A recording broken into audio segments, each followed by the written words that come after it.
सर्वज्ञः सुगतो बुद्धो धर्मराजस्तथागतः सम्मन्तभद्रो भगवान् मार्जिनो कजिजितः खड्भिगो दशबलो अद्वयवादी विनायकः मुनीन्द्रः श्रीघनः शास्ता मुनिशाक्य मुनिनिस्तुयः सहशाक्य सिंहः सर्वार्थसिद्धः सौधोदानेश्वसः गौतमिर्वाक्वबन्धस्य मायादेवी सुतस्वसः ध्रुवधरं धुरन्धरं शीलराशिशुभाननं वयं वन्दामहे वन्दं भीमाम्बेडनायकं साधु साधु साधु।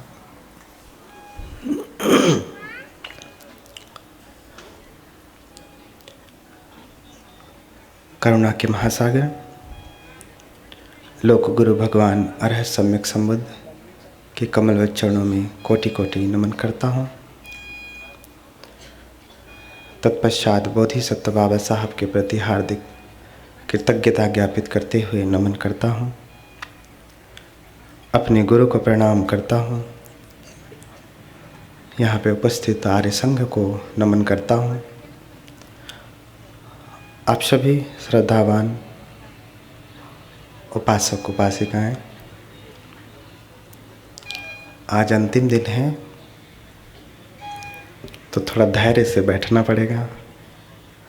हम भी बैठेंगे, आप भी बैठिए। बैठना है कि नहीं?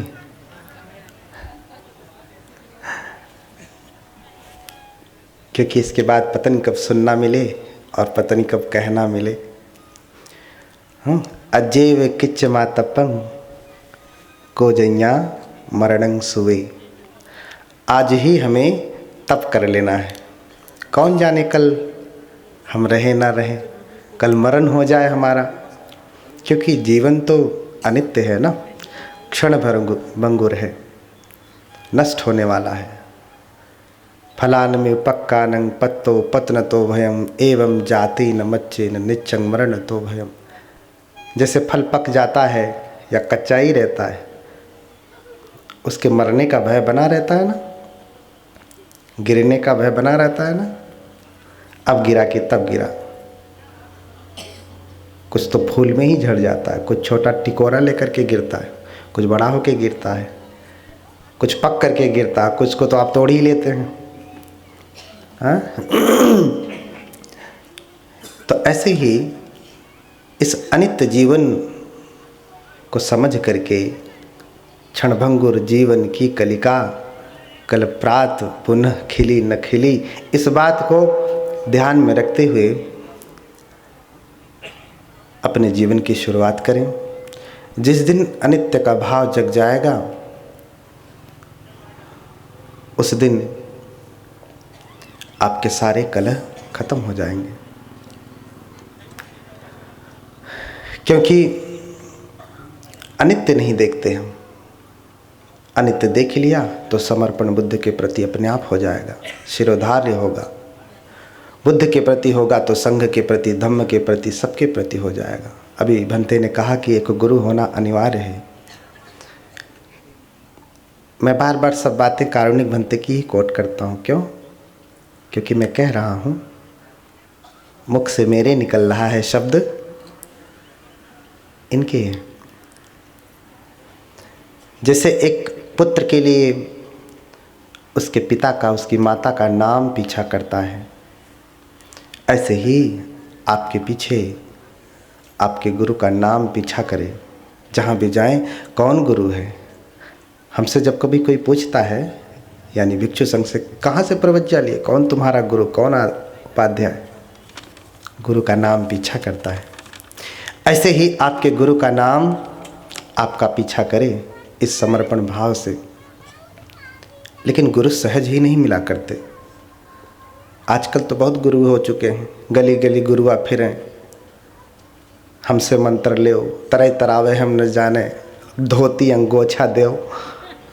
तो गुरु बहुत सारे हैं, हाँ, लेकिन गुरु सच में होता कौन है? मैं पढ़ा करता था श्लोक, पढ़ा तो आपने भी है, आज फिर से पढ़ाना पड़ रहा है।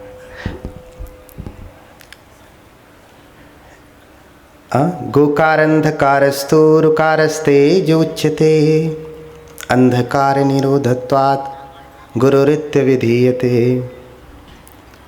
गो का अर्थ है अंधकार, रू का अर्थ है प्रकाश।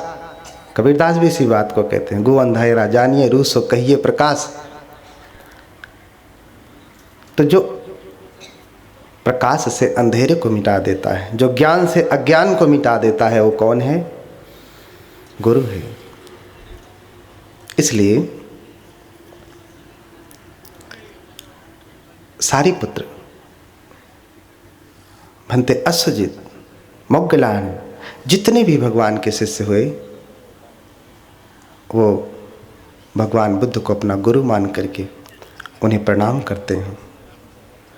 भगवान जिधर जाते उस दिशा में प्रणाम करते। लोगों ने, भंते लोगों ने कह दिया कि भगवान ये तो मिथ्या दृष्टि का हो गया, ये तो मिथ्या दृष्टि का हो गया। क्यों? क्यों मिथ्या दृष्टि का हो गया? क्योंकि तो दिशाओं को प्रणाम करता है। भगवान बुला के पूछते हैं, अरे सारिपुत्र, क्या तू दिशाओं को प्रणाम करता है? बोले नहीं भगवान, शास्ता के शासन में आकर के मैं दिशाओं का दिक्पूजक हो जाऊं, दिशाओं का पूजक हो जाऊं, ऐसा कैसे संभव है? बुद्ध जानते हुए भी भगवान पूछते हैं, जानता पश्यता, जानते हुए देखते हुए भी पूछते हैं कि आपको सच बोलने का अवसर प्राप्त हो। तो कहते नहीं, मैं दिशाओं को प्रणाम नहीं करता, अपितु जिससे मुझे ज्ञान प्राप्त हुआ उसके प्रति मेरे हृदय में बड़ी श्रद्धा है, इसलिए मैं उनको प्रणाम करता हूँ। बुद्ध कहते साधु साधु। फिर बुद्ध गाथा कहते, यम्हा धम्मं विजानेय सम्मा संबुद्ध देशितम सक्कच्चं तं नमसेय अज्ञे हो तं व ब्राह्मण। जिससे आप धर्म जानें, जिससे आप धर्म सीखें, कोई भी हो सकता है। एक छोटी सी बात जो आपके जीवन को बदल देती है, वो आपका गुरु है। वो आपका गुरु जिसने आपके जीवन को बदल दिया, यही तो सच्ची सीख हुई। और जिसके सीखने से आपका जीवन नहीं बदला, आपका अहंकार उतना ही है जितना पहले था। सिर्फ इन्फॉर्मेशन, सूचनाएं बढ़ गई, डेटा कलेक्शंस ज़्यादा हो गए, कंप्यूटर की तरह से हो गए, तो ना आप किसी काम के, ना आपका गुरु किसी काम का। रूपांतरण हो जाए उस शिक्षा से, तो गुरु रूपांतरित कर देता है, रूप परिवर्तन कर देता है, कायाकल्प कर देता है। सुना है कि पारस जब लोहे से स्पर्श किया जाता है तो सोना बना देता है। पारस एक पत्थर है, जब लोहे से स्पर्श कराया जाता है तो लोहा सोना बना देता है, लोहे को सोना बना देता है। अपने जैसा नहीं बनाता, अपने जैसा पारस नहीं बनाता। सोना तो बना दिया, पारस नहीं बनाया। लेकिन गुरु जिसे स्पर्श करता है उसे सोना ही नहीं, उसे अपने जैसा बनाता है। ये गुरु की महिमा होती है, ये गुरु की महिमा होती है। इसलिए बुद्ध कहते हैं कि जिससे धर्म जाने, जिससे धर्म समझें, उसको सत्कार पूर्वक ऐसे ही नमस्कार करना चाहिए जैसे ब्राह्मण अग्निहोत्र की करता है। कैसे करता है अग्निहोत्र की वंदना ब्राह्मण? ऐसे परिक्रमा करता है और प्रणाम करता है, परिक्रमा करता है, प्रणाम करता है, परिक्रमा करता है, प्रणाम करता है। बुद्ध ऐसा कह रहे हैं। और बुद्ध को भी जब लोग आते थे तो प्रणाम प्रदक्षिणा करके जाते थे। ये गुरुओं के प्रति सच्चा आदर होता था। इसलिए आपके साथ आपका गुरु पीछा करे, और जब गुरु पीछा करेंगे तो पीछे पीछे भगवान चलेंगे आपके, क्योंकि गुरु ने आपको ज्ञान दिया तो आपका चित्त निर्मल होगा, और जब निर्मल होगा तो आप परम भगवत्ता को प्राप्त होंगे, भगवान आपके पीछे पीछे चलेंगे। कबीरदास कहते हैं कि मन ऐसा निर्मल भया जैसे गंगा नीर, पीछे पीछे हरि चलें कहत कबीर कबीर।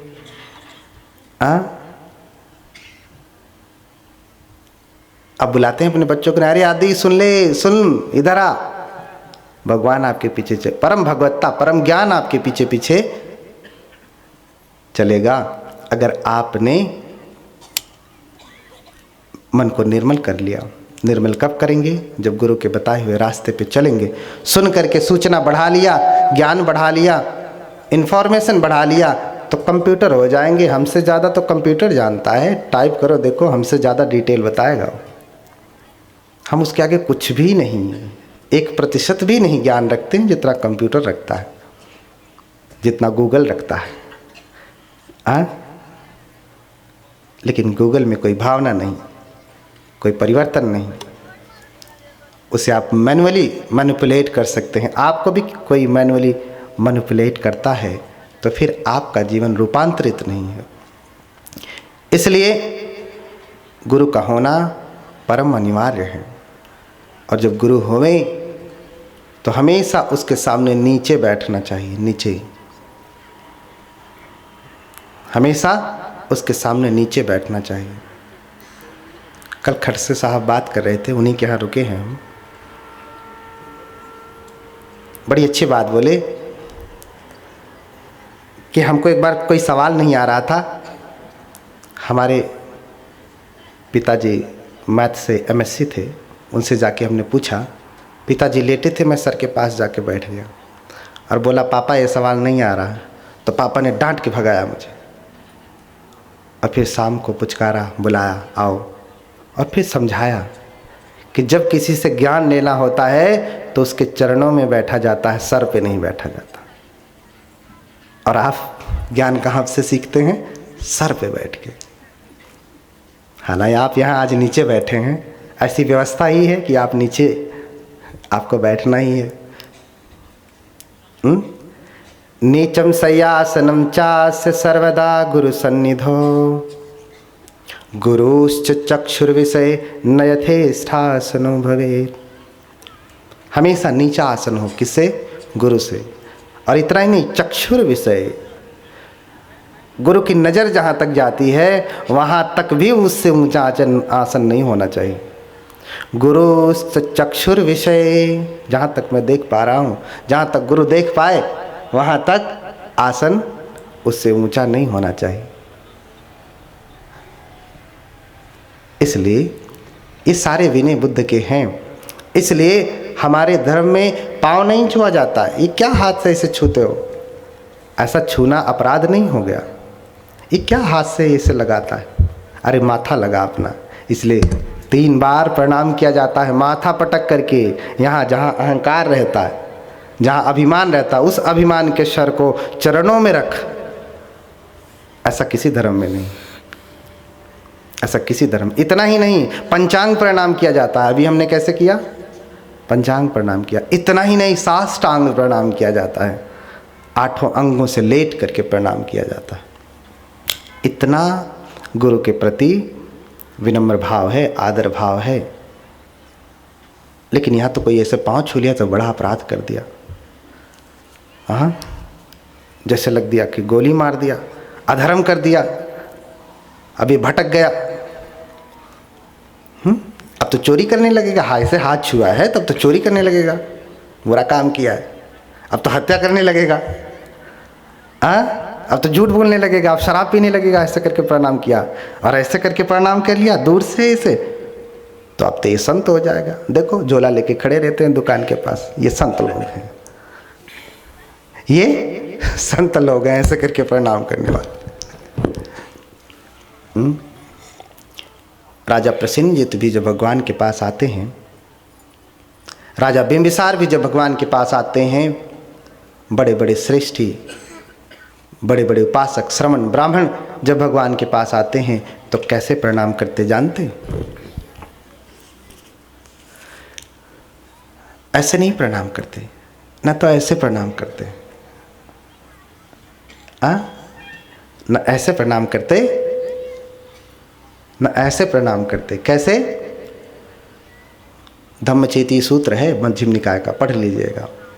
भरोसा ना हो तो, प्रमाण देने के बाद भी बहुतों को भरोसा नहीं हो रहा है। एक मछली थी, रोज तालाब के किनारे आती थी और क्या देखती थी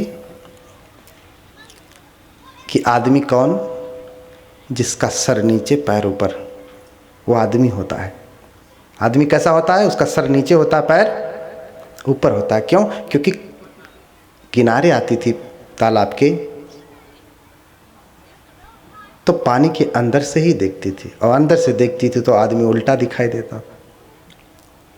और एक दिन उसका मन किया, अच्छा थोड़ा सर बाहर निकाल करके देखती हूँ कैसा लगता है, दुनिया कैसी दिखाई देती है। तो सर बाहर निकाल के देखा तो क्या देखा? अरे आदमी तो शीर्षासन कर रहा है, योगासन कर रहा है। क्या?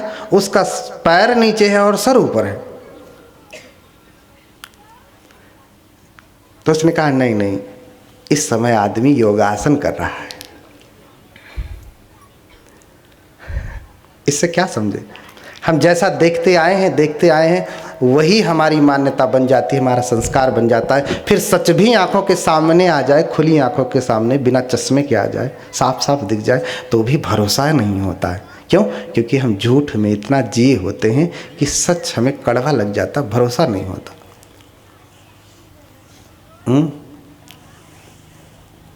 बुद्ध को कैसे प्रणाम करते? राजा महाराजा, जो भगवान के दोनों पांव हैं ना, भगवतो द्विपादे सुशिर संनिपतित्वा। जब प्रसेनजित आते, बिंबसार आते, पहली बात तो उनकी हिम्मत नहीं होती सिटकिटिंग खटखटाने की, बड़ी मुश्किल से भगवान के पास जाते तो आते ही कैसे प्रणाम करते? भगवान बैठे हैं तो प्रणाम करते ही, भगवतो द्विपादेषु शिर संनिपतित्वा मुखेन परिचुंबती। क्या करते?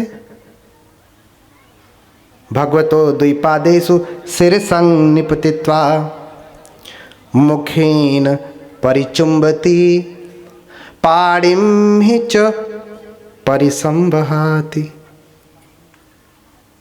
क्या करते? भगवान के दोनों चरणों में अपना सर रख देते, माथा पटक देते, और इतना ही नहीं, मुख से चूमते, और इतना ही नहीं, वहीं चरणों में बैठ करके पाणिं हि च परिसंवहाति, हाथ को, पांव को दबाने लगते, दबाने लगते, ऐसे प्रणाम करते। तो भगवान पूछ ही लेते, किम पंतं महाराज अथवस्य संपस्समानो इमस्मिन् शरीरे एवं परमं निपच्चकारं करोति। अरे राजन, क्या बात है, क्या कारण है कि तुम इस नश्वर शरीर का इतना आदर कर रहे हो? क्या कारण है कि तुम इस नश्वर शरीर का, पूतिकाय का इतना गौरव कर रहे हो, इतना सत्कार कर रहे हो? तो कहते भगवान, अथिको में भन्ते भगवतो धम्मन्वयो। हे भगवान, मुझे आपके धर्म के साथ अन्वय है, बड़ा गहरा लगाव है। कैसा लगाव? जैसे दूध में पानी मिला दीजिए, दूध पानी को अलग कर सकते हैं? इतना गहरा लगाव है, अलग नहीं किया जा सकता। जब तक नष्ट न हो जाए, पानी अलग न हो जाए नष्ट जल करके, तब तक अलग नहीं हो सकता। और ये अन्वय क्यों है? होती भगवा सम्मा संबुद्धो, क्योंकि भगवान सम्यक संबुद्ध हैं, लोगों को धर्मोपदेश देते हैं, शास्ता हैं, लोकविदु सत्था देव मनुष्यानम, गुरु हैं। सत्था माने क्या होता है? The greatest teacher, the great teacher, सबसे बड़े गुरु हैं। सत्था देव मनुष्यानम, देवताओं और मनुष्यों के गुरु हैं। अकेले मनुष्यों के ही नहीं, देवताओं के भी गुरु हैं। इसलिए बौद्ध धर्म में बहुत सारे देवी देवताओं का वर्णन है, 31 प्रकार के लोगों का वर्णन है, लेकिन पूजा किसी की नहीं होती। क्यों पूजा करें हम? वो एक प्रकार की योनि है, जैसे गाय की योनि, जैसे भैंस की योनि, जैसे मनुष्य की योनि। हम किसी योनि की पूजा तो करते नहीं। हमें तो बुद्ध के धर्म पे चलना है, हम बुद्ध को मानते हैं, बुद्ध के रास्ते पे चलते हैं, बुद्ध के रास्ते पे चलते हैं। ये सत्य है, इनका अस्तित्व है तो रहे, बस इतना मात्र है। तो क्यों मैं प्रणाम करता हूँ? क्योंकि भगवान सम्यक संबुद्ध हैं, शास्ता हैं, गुरु हैं देवताओं और मनुष्यों के। तो इतना आदर है गुरुओं के प्रति। बुद्ध को ही लोक गुरु कहा। करुणा के महासागर लोक गुरु भगवान अरहत सम्यक संबुद्ध को प्रणाम करता हूँ। पहली बार ही मैं कहता हूँ कि लोक गुरु अगर कोई है इस संसार में तो बुद्ध ही हैं, जो हर देश में, हर काल में, हर परिस्थिति में, हर बुद्धि के अनुसार वो एडजस्ट हो जाते हैं। कैसे भी बुद्ध के वचनों को आप परीक्षण करें, हर स्थिति में बुद्ध का वचन खरा उतरेगा, खरा उतरेगा। इसलिए जब भी गुरु के पास आए तो शरीरम च वाचम च मन बुद्धि इंद्रियाणि च नियम्य प्रांजलि तिष्ठेत वीक्षमाणो गुरोर्मुखम। जब भी आप अपने गुरु से, अपने बड़े भंते से मिलने के लिए आते हैं तो शरीर, वाणी, मन, बुद्धि, इंद्री, इन सब को संयम में रख करके आए। अटकाते मटकाते, नाचते डांस करते, ये वो करते हुए ना आए। हाँ, साज सज्जा ये वो करके ना आए। सब चीज में संयम बरतते हुए और नियम्य प्रांजलि तिष्ठेत। क्या करके हुए, क्या करते हुए आए? हाथ जोड़ते हुए आए। जब भी बात करें तो हाथ जोड़ करके बात करें। हमारे गुरु जब होते हैं तो हम अपने गुरुओं से हमेशा हाथ जोड़ करके बात करते हैं। क्यों? क्योंकि गुरु हैं, गुरु हैं। ये संन्यास दिया है, ये वस्त्र दिया है, तो इनकी बड़ी कृपा है। अगर ये वस्त्र न देते, ये संन्यास न देते तो कौन हमें भिक्षु कहता? कौन कहता? लाख ज्ञान होता, अगर ये वस्त्र न होता तो कौन बनते कहता? कौन भिक्षु कहता? कौन सम्मान देता? तो ये जो कुछ भी मिला है हमें अपने गुरुओं से मिला है। इसलिए गुरुओं के प्रति बड़ा आदर होना चाहिए, माता पिता के प्रति बड़ा आदर होना चाहिए, सबके प्रति बड़ा आदर होना चाहिए हृदय में। यही बुद्ध की शिक्षा है। तो आपके साथ आपके गुरु का नाम पीछा करें, ऐसा आप कार्य करें। क्योंकि बहवः गुरु दृश्यन्ते शिष्य वित्त पहाड़ता क्वचित् तस्त दृश्यन्ते शिष्य चित्त पहाड़ का। संसार में बहुत सारे गुरु हैं जो शिष्य के धन को लूट लेते। अच्छा तो इतना कमाता, ला चढ़ा इतना, ला। शिष्य ने तो गुरु माना है तो जो मांगता है तन मन धन बेचारा सब लगा देता है, तो धन को ले लेते हैं। ऐसे गुरु बहुत सारे हैं, लेकिन गुरु ऐसे बहुत कम हैं जो शिष्य के हृदय को चुरा लें, दिल को चुरा लें। अभी तक तो आपके दिल को किसी और ने चुराया, बहुत जगह दिल गया, इतने जन्मों से जा रहा है, कुछ लाभ हुआ? बहुत जगह दिल दिया, कहाँ देना है? धर्म में दिल लगाना है। प्रेम किससे करना है? धम्म से प्रेम करना है, शील से प्रेम करना है, समाधि से प्रेम करना है और प्रज्ञा से प्रेम करना है। तभी जाकर के हमें मुक्ति मिलेगी, हमें परम आनंद मिलेगा। इधर उधर कहीं इससे उससे दिल लगाने से, हृदय लगाने से कोई सुख, कोई प्रेम मिलने वाला नहीं है। और मिलेगा भी तो वो अस्थाई है, जाने वाला है। जिसके लिए जीने मरने की बातें चलती, विवाह होने के 1 वर्ष भी नहीं बीतता है, बस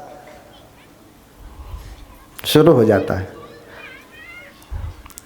अरे पता नहीं कैसे तुम्हारी डीपी देख करके मैंने कहा बहुत सुंदर हो।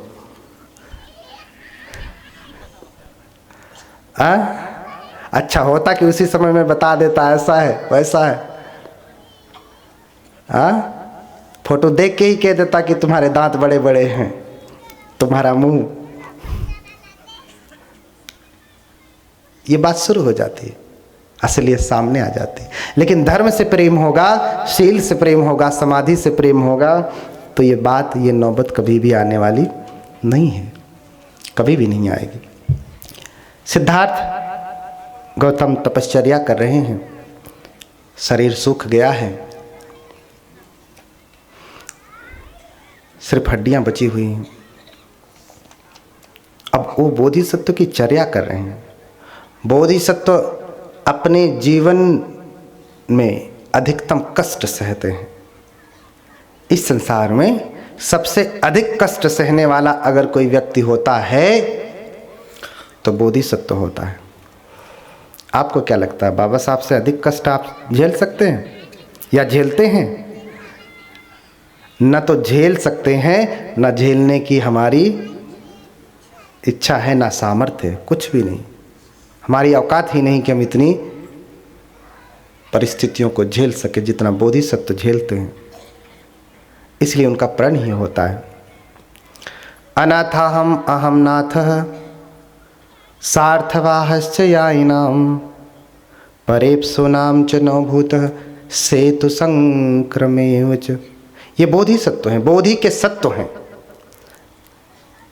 इनमें ज्ञान का सत्व है, एलिमेंट है। अब ये ज्ञान का सत्व पूर्ण रूप को प्राप्त होगा तो उसे बुद्धत्व कहेंगे। अब ये सत्व है, ये सत्व जब बुद्धत्व को प्राप्त हो जाएगा तो व्यक्ति बुद्ध कहलाएगा। सत्व को बुद्धत्व तक लेके जाना है। तो प्रण करते हैं बुद्ध होने वाले बुद्ध, बोधिसत्व, अनाथाहम अहम नाथः सार्थवाहस्य याइनाम परेप्सुनाम च नो भूतः सेतु संक्रमेव च। ये बड़ी कठिन तपश्चर्या है, बड़ा कठिन प्रण है, जो बोधिसत्व का जीवन हमारे लिए आदर्श बनता है।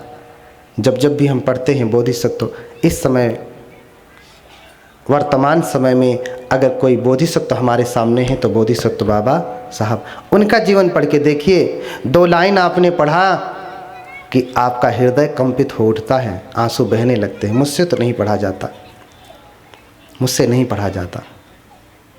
हृदय कंपित होने लगता है कि कैसे इन्होंने सहा,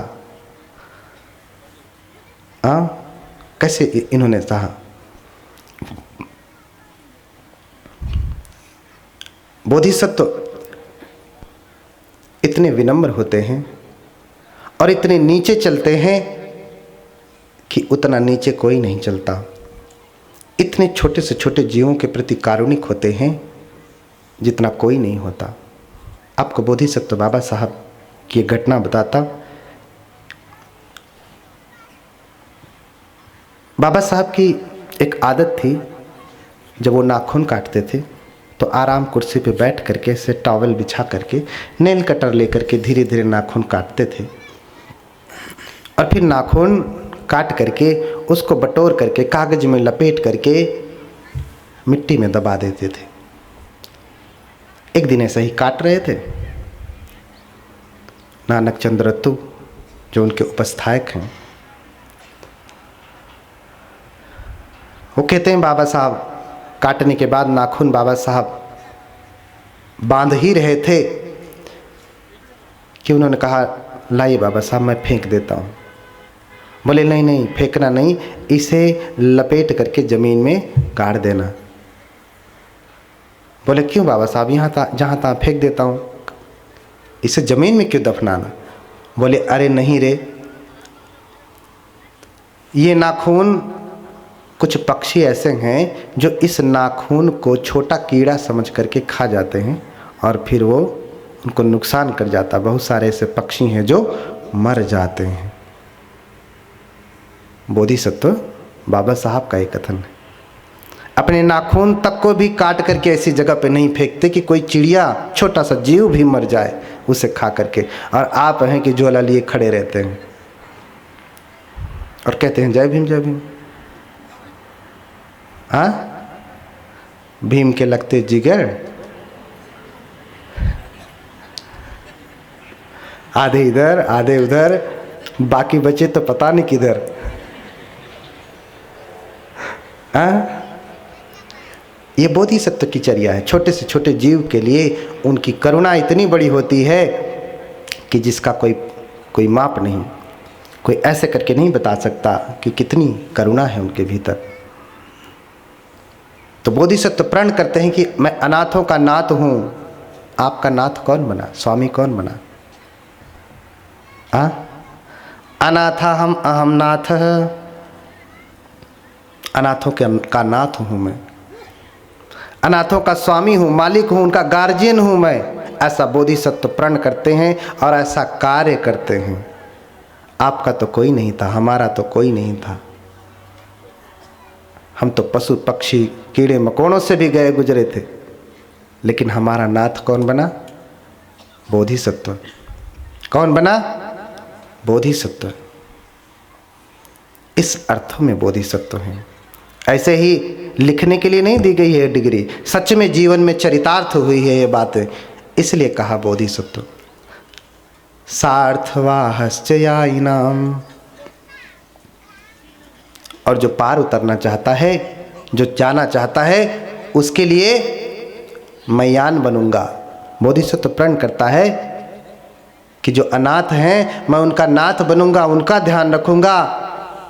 जिनको कहीं जाना है तो मैं उनके लिए गाड़ी बनूंगा, वाहन बनूंगा, वाहन का प्रबंध करूंगा। अर्थात जो भवसागर पार उतरना चाहते हैं मैं उनके लिए भी कार्य करूंगा। परेप्सुनाम च नवभूतः। और जो नदी को पार करना चाहते हैं, समुद्र पार करना चाहते हैं, उनके लिए नौका बनूंगा, नाविक बनूंगा। इसलिए बोधिसत्वों का 3 प्रकार बताया मैंने। एक बोधिसत्व तो शेर के समान होते हैं, एक नाविक के समान होते हैं, और एक चरवाहे के समान होते हैं। कैसे होते हैं? शेर के समान। जैसे शेर पहले चलता है आगे आगे और पीछे पीछे दूसरे जीव चलते हैं, दूसरे जानवर चलते हैं। ऐसे ही बोधिसत्व आगे आगे मुक्ति को प्राप्त करते हैं, आगे आगे रास्ता प्रशस्त करते हैं, और पीछे पीछे दूसरों के लिए वो मुक्ति का द्वार खोलते हैं। आगे आगे पानी पीते हैं, पीछे पीछे दूसरों को भी पानी पीने का अधिकार देते हैं। ऐसे होते हैं बोधिसत्व। ये होते हैं शेर के समान। 3 प्रकार के बोधिसत्व बताए गए। एक होते हैं नाविक के समान। जैसे नौका में पार उतरना होता है तो नाविक आपको नौका में बिठा के ढकेल के छोड़ नहीं देता, जाओ पार उतर जाओ। ऐसा नहीं, स्वयं नौका में बैठता है, चप्पू चलाता है, या मोटर बोट है तो मोटर से चलाता है, आपको पार लेकर के जाता है, पार करके फिर आता है, फिर पार करता है, पार करवाता है। अपने भी पार होता है, आपको भी पार करवाता है।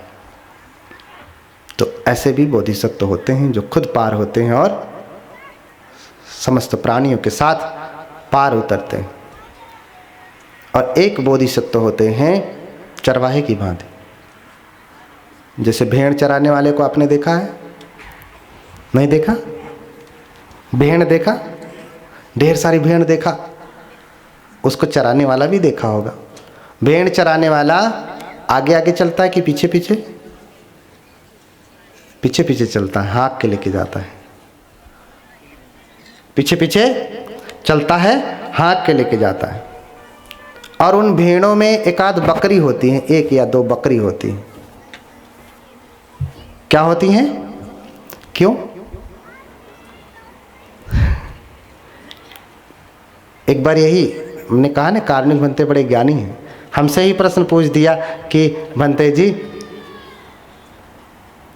इतनी सारी भेड़ें होती, उसमें एक आध बकरियां क्यों होती हैं? तो हम भी सोचने लगे कि हाँ, ये बकरियां क्यों होती हैं? क्यों होती हैं?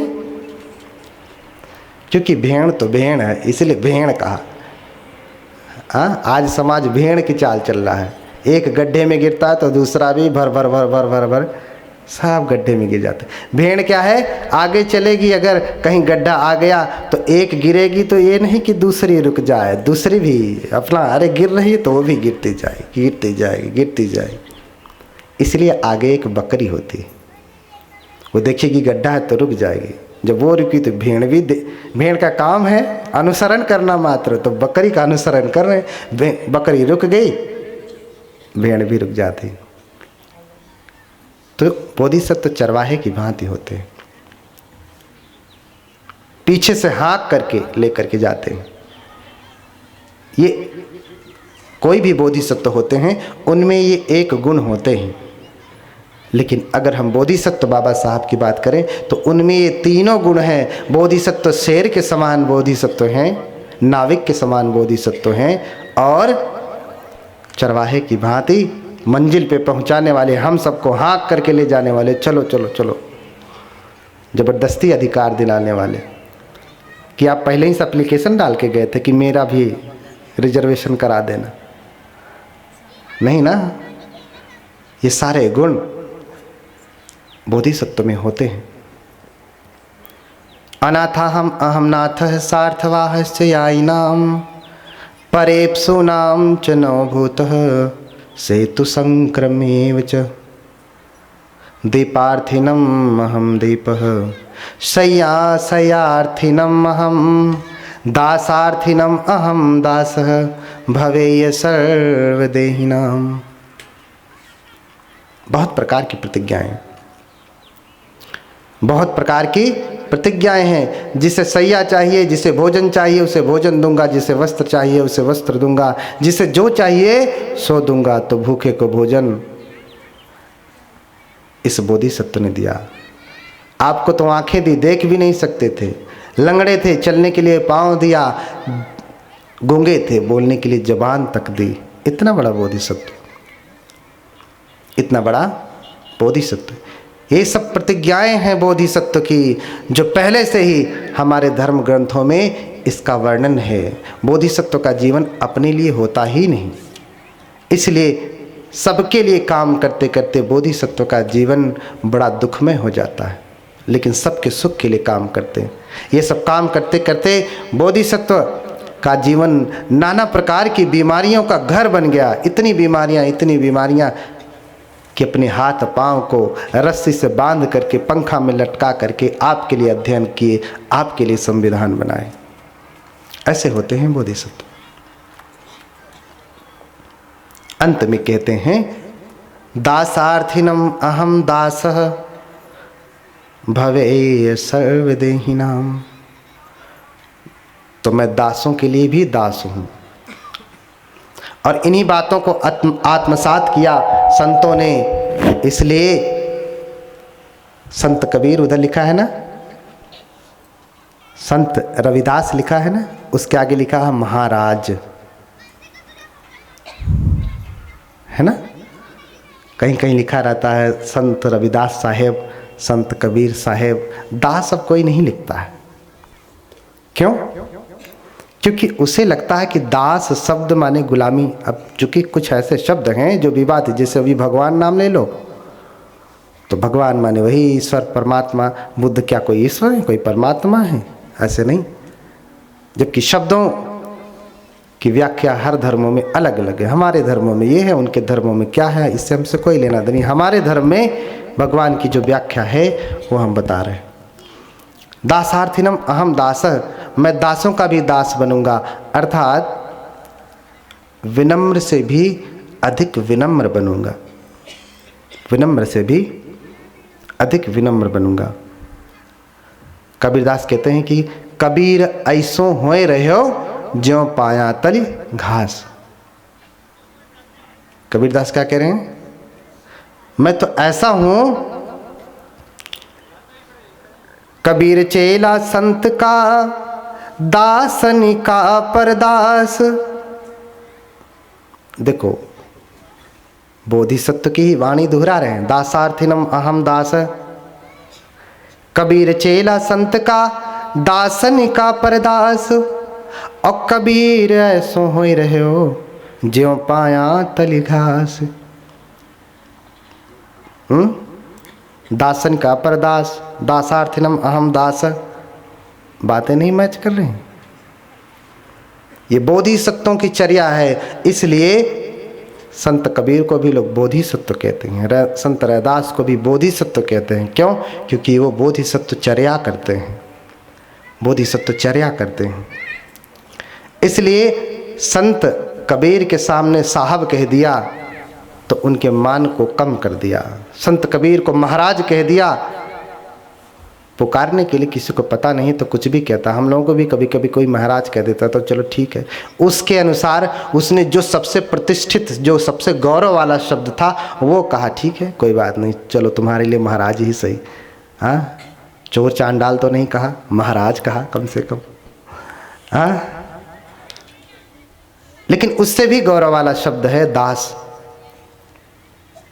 हमारे यहाँ जो शुद्ध ब्राह्मण है, जो शुद्ध ब्राह्मण है वो भी अपने लिए दास शब्द लिखते हैं। ये त्रिपिटक लिखा है ना, इसके अनुवादक है द्वारिका दास। क्या लिखे हैं? द्वारिका दास। ये कोई अपमान का शब्द नहीं है। और इन्होंने बाद में लिखा है, कबीर दास ने पहले लिखा है। हाँ, और इनसे पहले चूंकि संत रविदास का नाम ही किसी भिक्षु के नाम पे पड़ा है, ये संत रैदास रघु और गुरुबनिया के पुत्र हैं। इनको संतान की प्राप्ति नहीं हो रही थी। सारनाथ में जाते हैं, बनारस में ही जन्म हुआ है ना, बनारस में ही सारनाथ है। सारनाथ में जाते हैं, उस समय एक भंते रहा करते थे जिनका नाम था रेवत दास। इसको चालू क्यों किया हो?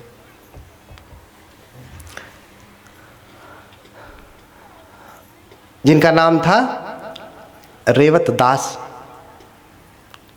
अब इनको कोई संतान नहीं हो रही थी। एक दिन पूर्णिमा के दिन भंते को भोजन कराया और याचना की कि भंते हमको कोई पुत्र नहीं हो रहा, न पुत्री हो रही, हम निसंतान हैं, कोई संतान नहीं है, भंते आशीर्वाद देवें कि संतान हो जावे।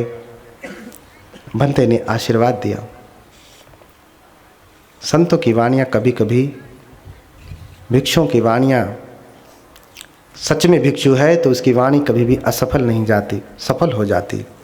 ये मांगने वाले के ऊपर निर्भर करता है और देने वाले के ऊपर भी निर्भर करता है। अगर दोनों शुद्ध हैं तो मनोकामना का पूरा होना तय है। भिक्षु पापी है, मांगने वाला पुण्यवान है तो भी नहीं पूरा होगा। मांगने वाला पापी है, देने वाला पुण्यवान है तो भी नहीं पूरा होगा। दोनों निष्कलंक हैं, मांग रहे हैं तो पूरा हो जाएगा, तो पूरा हो जाएगा। तो प्रार्थना की और भंते ने भोजन किया, आशीर्वाद दिया, कामना की कि मैं प्रार्थना करता हूँ कि तुम्हें संतान की प्राप्ति होवे। आशीर्वाद दिया और संयोग से उनको पुत्र रत्न की प्राप्ति भी होती है। तो इतने प्रसन्न होते भंते के पास लेकर के जाते और उनसे निवेदन करते कि भंते इसका नामकरण करें। भंते बोलते तुम्हें जो रुचि वो नाम रखो। भंते नाम थोड़ी न रखते हैं, आप ही कोई नाम देते हैं, 6-7 नाम, उसका चयन करना होता है, भंते लिख देते हैं। अब आप जो चयन करते हैं भंते वही 3 बार उसका अनुमोदन कर देते हैं, ठीक है भैया आज से ये नाम है। तो दोनों पति पत्नी सोचते हैं अरे ये जो दास है इन भंते की कृपा से, इन भंते की कृपा से हुआ है, इसका भी नाम, उनका नाम रेवत दास है, इनका नाम क्या रखा? रैदास। क्या नाम रखा? रैदास। तो भंते की ये परंपरा दासार्थिनम अहम दास बुद्धों की परंपरा से चलती हुई आ रही है। लेकिन इतिहास इतना नष्ट कर दिया गया कि हमें न संत कबीर की वाणी का कुछ पता है, न संत रैदास की वाणी का कुछ पता है, उसमें क्या क्या मिलावट कर दी गई और ज्ञान से उसका परीक्षण नहीं किया गया तो आप समझेंगे कि संत रैदास किसी और के भक्त थे, संत कबीर किसी और के भक्त थे। ऐसा नहीं है। समय मिलेगा तो इसकी भी व्याख्या करूंगा कि वो किसी के भक्त नहीं हैं, वो तो धर्म के भक्त हैं। उनके राम सतराम कोई और नहीं है, बुद्ध हैं। हाँ, सिख भी कहते हैं सतनाम, नमस्कार करते हैं सतनाम। रविदासी भी कहते हैं सतनाम, कबीरपंथी भी कभी कभी कहते हैं सतनाम। ये सतनाम आया कहाँ से? क्या ये सतनाम शब्द वेद में है? क्या पुराण में है? क्या उपनिषद में है? क्या बाइबल में है? क्या कुरान में है? कहीं है? नहीं। बुद्ध से पहले 3 वेद थे, वेदांग थे, उपनिषद थे और स्वयं सिद्धार्थ गौतम ने आचार्य सब्बमित्र से पढ़ा है। स्वयं बाबा साहब ने लिखा है द बुद्ध एंड हिज धम्म में, आप पढ़ लीजिए। उन सब में इनका जिक्र नहीं। मैं बचपन से ही वेद पाठी रहा हूँ। मुझे आज भी दुर्गा सप्तशती कंठस्थ, बिना कुंजी का स्त्रोत का पाठ किए हुए मैं कभी बाहर नहीं निकलता था। इसलिए मुझे रग रग में पता है कि कहीं भी इन शब्दों का जिक्र नहीं है। अगर कहीं है तो हमारे इस त्रिपिटक में इसका वर्णन है। अखा था सच नामेन उभयथ सुखावा, जो विख्यात हैं किस नाम से? सच नामेन। सच नाम से विभक्ति कर दिया गया, तृतीया विभक्ति है। अगर आप संस्कृत पाली जानते हैं तो समझेंगे, ग्रामर आप जानते हैं तो समझेंगे।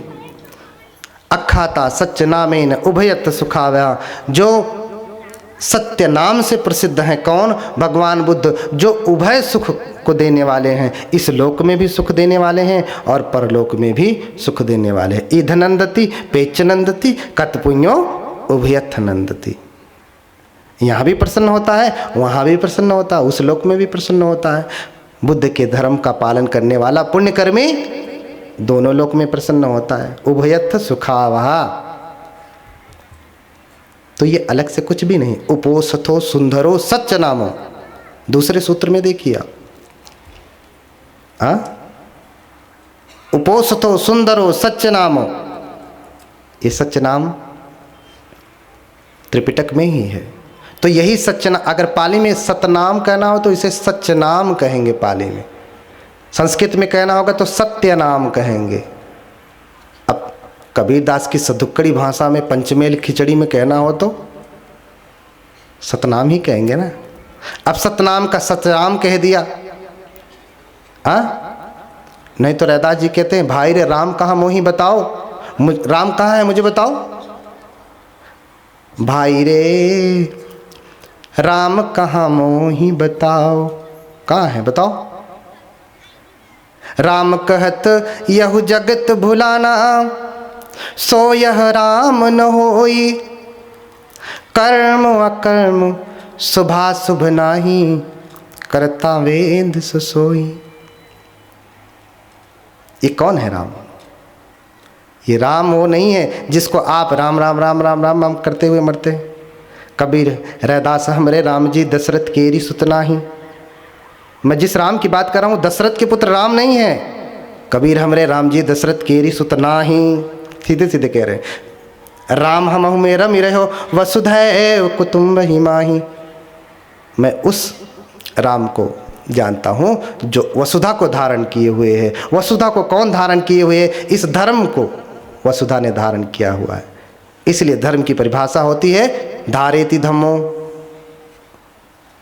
जो धारण करे। इस वसुधा ने क्या धारण किया है? अतनो स्वभाव धारेति धम्मो, अपना स्वभाव धारण करती है, उसे धम्म कहते हैं। जो धारण करे, क्या धारण करे? अपना स्वभाव धारण करे। अपना स्वभाव धारण करने वाले को धम्म कहते हैं। तो जो इस वसुधा ने धारण किया हुआ है, जो इस पूरे ब्रह्मांड ने धारण किया हुआ है, वो धर्म है, प्रकृति का नियम है, लॉ ऑफ नेचर है। वही बुद्ध का धम्म है, वही कबीर के राम है।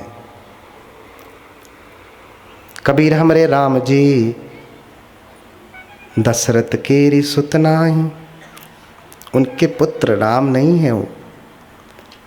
रैदास जी भी वही कह रहे हैं।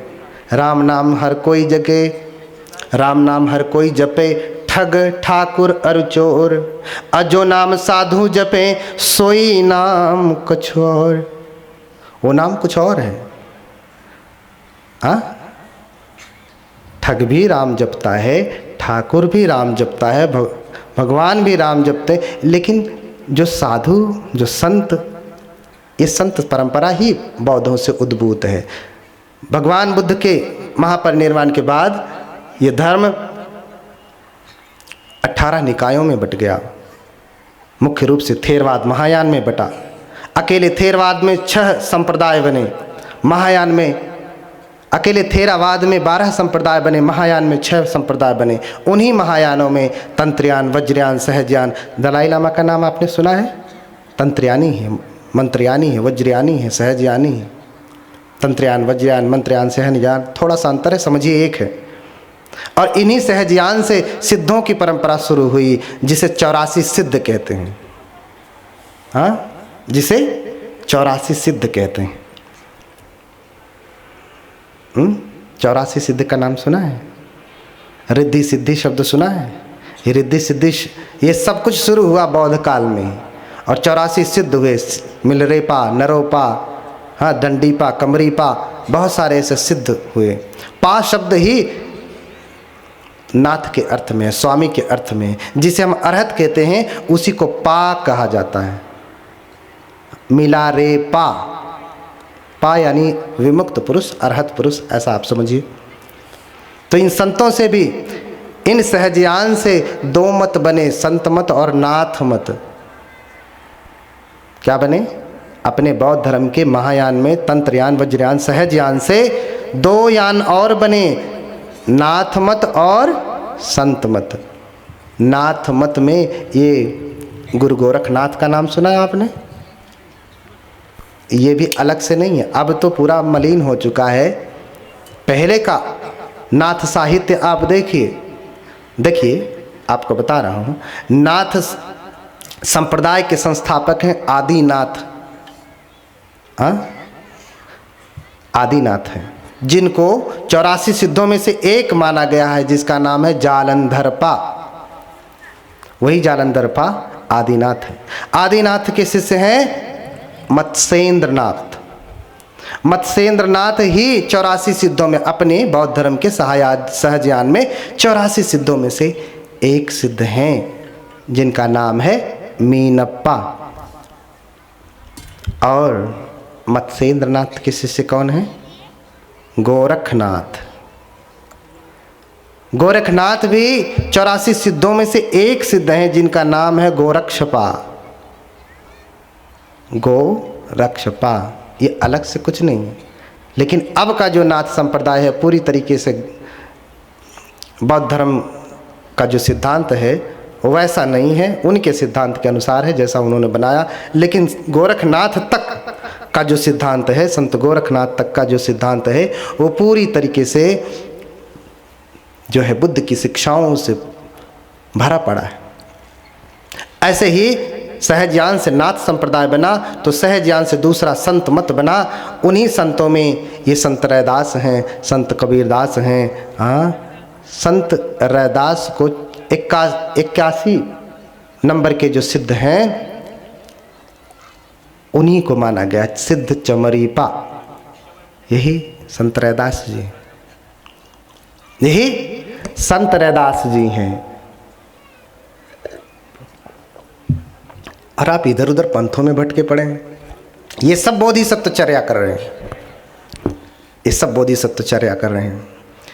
अपना बौद्ध धर्म इतना विशाल है, इतना विशाल है, मेरे पास समय नहीं तो मैं और भी धर्मों में कहाँ कहाँ क्या क्या है, मैं बस बोधिसत्वचर्या यहाँ बता रहा हूँ। समय मिलेगा फिर से सुनाऊँगा। अभी तो मुझे और संत रैदास, संत कबीर के ऊपर सुनाना है कि कहाँ कहाँ फंसे हुए हैं। तो संत रैदास, संत कबीर भी जिसकी पूजा कर रहे हैं, जिसको मान रहे हैं, वो भगवान का धर्म ही है, वो बोधिसत्वचर्या ही है, जो प्राणियों के हित के लिए काम करते हैं। तो दासार्थिनम अहम दासः, मैं दासों का भी दास बनूंगा। इसलिए संत कबीर को संत कबीर दास कहा जाता है, संत रविदास रैदास कहा जाता है। आज आप साहेब कहते हैं, अरे साहेब तो आप अपने ऑफिस में सर को भी कहते हैं, माने इस साहेब में उस साहेब में कोई अंतर नहीं है। आजकल तो शब्दों का बड़ा ऊटपटांग उपयोग हो चुका है। साहब जरा ये फाइल देख लीजिए, साहब जरा वो फाइल देख लीजिए। आजकल अपने समाज में बहुत सारे साहब भी हैं। कोई व्यक्ति अगर ऊंचे पद पे पहुंच जाता है तो उस समाज के लोग कि अच्छा हमारा अपना भाई बंधु कलेक्टर हो गया, तो उसके नीचे जितने भी जूनियर रहेंगे काम करने वाले सब जाएंगे, पूरा काम करवाएंगे। साहब ये कर दीजिए, साहब वो कर दीजिए, साहब वो कर दीजिए। वो भी सोचता है कि मैं इस तबके से, इस समाज से, इस कम्युनिटी से आया हूँ जहाँ पे लोग दबे कुचले सताए गए हैं। तो वो अपने लिए, अपने समाज के लिए काम करता है, समर्पित होता है और उसका पूरा जीवन उसी में चला जाता है। जो छोटे होते हैं वो पूरा लाभ लेते हैं, साइन करवाते हैं, दस्तखत करवाते हैं। और अगर कभी कोई समर्पित नहीं हुआ तो लोग चार गाली भी देते हैं। देखो ऐसे ही लोगों ने बाबा साहब को धोखा दिया, यही पढ़े लिखे लोग, ऐसे लोगों ने ही बाबा साहब को धोखा दिया। अच्छा तुम तो बड़े समर्पित हो, इन्होंने तो रिजर्वेशन ले लिया, बाबा साहब को धोखा दे दिया। तुम भी तो रिजर्वेशन ले रहे हो, तुम कितना खड़े रहे उनके साथ। उसने धोखा दिया आपको, तो क्या आप उनके साथ धोखा नहीं दे रहे? दे रहे। आप उनके साथ ईमानदारी से खड़े रहें, वो लाख धोखा दे तब आप कहें कि हमने साथ दिया, उन्होंने धोखा दिया। लेकिन आप तो खड़े ही नहीं होते। आप सब काम करवा लेंगे, आपका बॉस है, ऊंचे पद पे है, कल के काल में अगर उसके ऊपर कोई जांच बैठ जाए तो सारे पीछे हट जाएंगे, जाओ तुम लड़ो अपना। अब वो किसके साथ, किसके ऊपर लड़ाई करे, किसके ऊपर वो चले, किसके लिए काम करे? बहुत सारी बातें हैं। साहब का सही अर्थ बता रहा हूँ, तो साहब को भी साहब मान के बैठिए आप। अगर साहब आपके लिए कर रहे हैं तो आप भी साहब के साथ समर्पित रहिए। और साहब कभी कभी अच्छे नहीं होते, लोग अच्छे होते हैं। साहब को भी समर्पित रहना चाहिए अपने लोगों के प्रति। तो दास शब्द जो है संत कबीर के लिए बड़ा शोभा देता है। ये बताता है कि संत कबीर बोधिसत्वचर्या कर रहे हैं। लेकिन दास ही हटा दिया तो खत्म ही हो जाएगा ना बोधिसत्व। ये संत कबीर, संत रैदास, ये हमारी परंपरा के हैं। अब महाराज लगाओ, फिर महाराज लगाओ, तो परमहंस लगाओ, तो न जाने क्या क्या लगाओ, पता ही नहीं चलेगा कि ये हमारी ही धारक है। अभी तक तो कुछ 10-20 वर्ष पहले तक संत कबीर दास लिखा जाता था, अब साहेब लिखा जाता है। संत रविदास लिखा जाता था, अब संत रविदास महाराज लिखा जाता।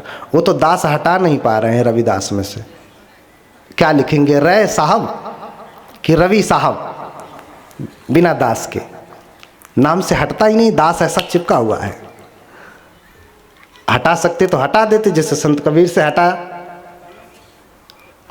तो बोधिसत्व की चर्या लोगों के हित के लिए होती है, लोगों के कल्याण के लिए होती है।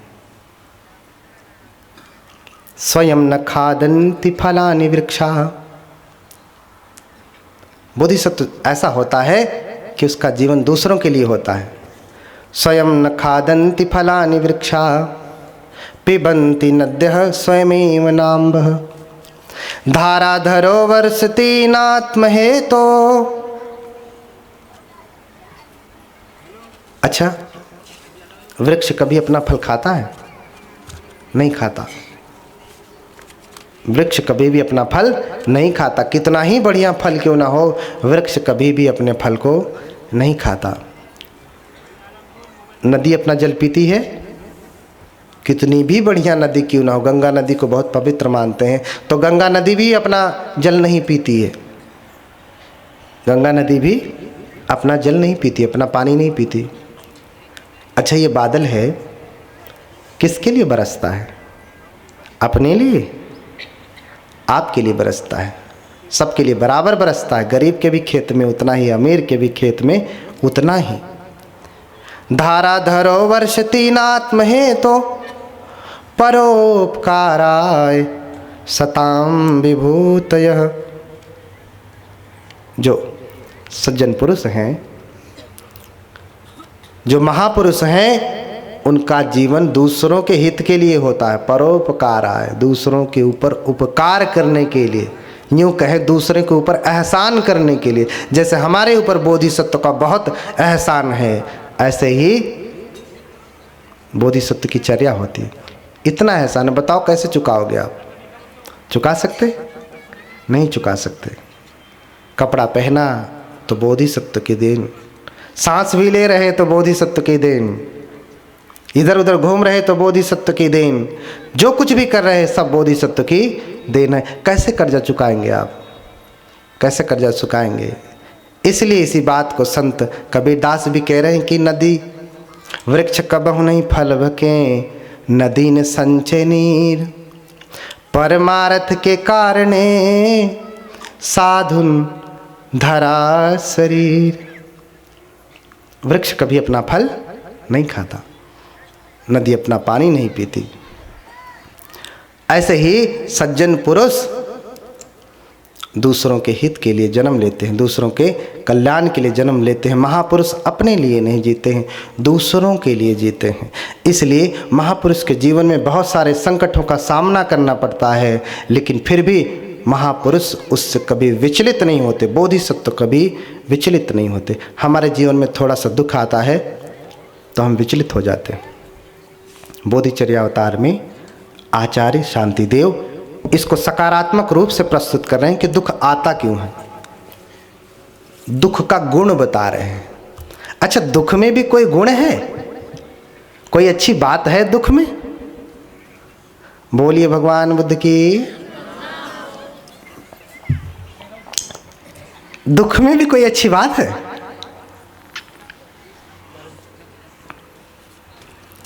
दुख में भी कोई अच्छी बात है? नहीं, दुख में भी कोई अच्छी बात नहीं है। लेकिन आचार्य शांतिदेव बोधिसत्व के गुण बता रहे हैं कि गुणो अपरश्च दुःखस्य यत् संवेगात् मदच्यति। क्या कह रहे हैं कि गुण दुख का है, दुख का गुण है। आज तक आपने दुख का गुण नहीं सुना। ये बुद्ध का धर्म ऐसा है, हर चीज में गुण देखता है, अवगुण किसी में नहीं देखता। गुणो अपरश्च दुःखस्य यत् संवेगात् मदच्यति, संसारी सुच कारुण्यम पापाधितिर्जिने स्पृहा, पापाधितिर्जिने स्पृहा। तो गुण दुख का है, दुख बड़ा गुणवान तत्व है। अगर जीवन में दुख आया तो समझ लीजिए आप गुणों से भरने वाले हैं। लेकिन अगर आप सकारात्मक हैं तब, अगर दुख आया तो किस लिए आया? दुख आते ही आदमी का जो मद होता है, मस्ती होती, जो अहंकार होता है, वो पहले नष्ट हो जाता है। अरे मैं अपने आप को बड़ा वो समझ रहा था, लेकिन देखो मैं समझता था कि मेरे भाई, मेरे बंधु, मेरे, आज मैं जब दुख में हूँ तो कोई मेरे साथ नहीं खड़ा है। उसका सारा अहंकार, सारा मान नष्ट हो जाता है। गुणों अपरश्च दुख से यत् संवेगात् मदच्युति। जो मद था, जो अहंकार था, जो बुराई थी, वो खत्म हो गई। अब क्या है बचा? संसारी सुच कारुण्यम। अब संसारियों के प्रति करुणा जगती है। जो संसार के लोग हैं उनके प्रति करुणा जगती है कि मैंने अपनों के लिए बस मैं मेरा लगा रहा। अरे नहीं, अंत समय आने पे कोई मेरा नहीं हुआ। अरे अच्छा होता कि मैं पड़ोसी के लिए कुछ किया होता, उनके लिए कुछ किया होता, उनके लिए कुछ किया होता, संसार के लोगों के लिए कुछ किया होता, तो आज कोई मेरा होता। तो संसारी सुच कारुण्यम, संसार के प्रति करुणा जगती है। पापाधितिर, पाप के प्रति डरता है, पाप के प्रति डर पैदा होता है कि अगर मैंने कुछ बुरा किया है, इसी की वजह से आज मेरे जीवन में दुख है, तो पाप से डरने लगता है। कितने लोग जब संकट में आते हैं तो भगवान को स्मरण करते हैं ना, हे भगवान अब की राखिले हूँ भगवान, हाँ अनाथ बैठ्यो दुम डरिया, पारधि साधे बान, अब की राख ले हूँ भगवान। प्रार्थना करने लगता कि हे भगवान अब बचा लीजिए, अब बचा लीजिए, अब से कोई गलती नहीं करूँगा, नहीं करूँगा। कान पकड़ लेता हूँ, सर पकड़ लेता हूँ, पगड़ी उतार के रख देता हूँ, अब से कोई गलती नहीं करूँगा। ये दुख का गुण है जो आपको सद्गुण में बदल देता है, संत बना देता है। और अंत में जिन्हें स्पृहा बुद्ध के प्रति श्रद्धा से भरता है कि यही वो शरण है जहाँ जाने से हमारा कल्याण होने वाला है। तो ये बोधिसत्व की चर्याएं हैं। बोधिसत्व अपनी चर्याओं का पालन करते हुए बुद्धत्व को प्राप्त करते हैं। सिद्धार्थ गौतम भी कठोर तपश्चर्या करते हैं। इन चर्याओं का पालन करते हुए बुद्धत्व को प्राप्त होते हैं। और जब बुद्ध के आसन पे बैठते हैं, पहली बात तो ये कि जब तपश्चर्या करते हैं तो कैसी तपश्चर्या करते हैं, क्या करते हैं? कोई नाम जपते हैं, किसी का स्मरण करते हैं? नहीं, किसी का नाम नहीं जपते, किसी का स्मरण नहीं करते, अपितु वो बैठे हैं, अपने आप का अवलोकन करते हैं, यूँ कहें कि विपश्यना करते हैं और उनको ज्ञान प्राप्त होता है। और ज्ञान प्राप्त होते ही वो बुद्ध कहलाते हैं। तो ज्ञान में क्या ज्ञान प्राप्त हुआ? 3 ज्ञान प्राप्त हुए। 3 ज्ञान प्राप्त हुए। पुब्बे निवासानुसति, चतुप्पपादज्ञान और आसवक्खय।